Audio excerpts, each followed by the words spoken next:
Hello everyone, welcome to my third blog. तर सकाळचे 10 वाजलेत आणि आई स्वामीचरित्र वाचतीये. मी चहा बनवला आहे सगळ्यांसाठी. आईने सकाळी एकदा घेतला होता, त्यामुळे आता हाफ कप घेते.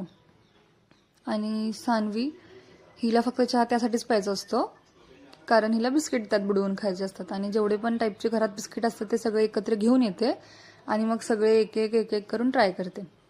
चहा पिऊन झाल्यावर मी पण स्वामीचरित्र वाचलं आणि दिवसाला 3 अध्याय. तर जेवण वगैरे झालं आमचं आणि जेवण झाल्यानंतर आम्ही खाल्लं आईस्क्रीम. राजभोग सानवीचं फेवरेट फ्लेवर आहे. मग माझे बाबा त्याच्यासाठी राजभोग फ्लेवरचं आईस्क्रीम अमूलचं घेऊन आले होते. आईने भाजी नीट केली होती, ते आम्ही खाली गायींना द्यायला गेलो. आमच्या बिल्डिंगच्या तिथे आहेत गाय.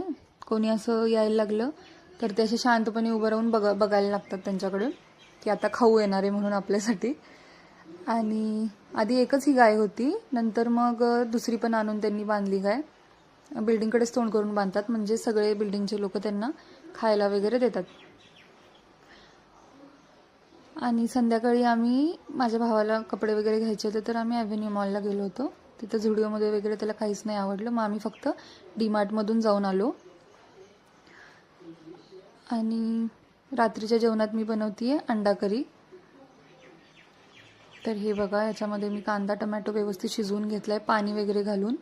मीठ पण घातलं आणि पाणी वगैरे घालून नीट शिजलं. त्याच्यानंतर आम्ही घरची चटणी घातली आहे त्याच्यामध्ये.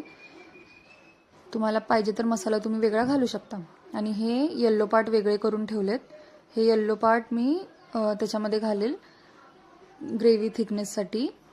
नीट असं स्मॅश करून घ्यायचं आणि स्मॅश करून झाल्यावर त्याच्यामध्ये थोडंसं पाणी घालायचं, म्हणजे ते व्यवस्थित एकजीव होईल. नीट असं मिक्स करून घ्यायचं, पाणी वगैरे घालून मग त्याला उकळी येऊ द्यायची. तुम्हाला हवं तितकं तुम्ही पाणी घालू शकता.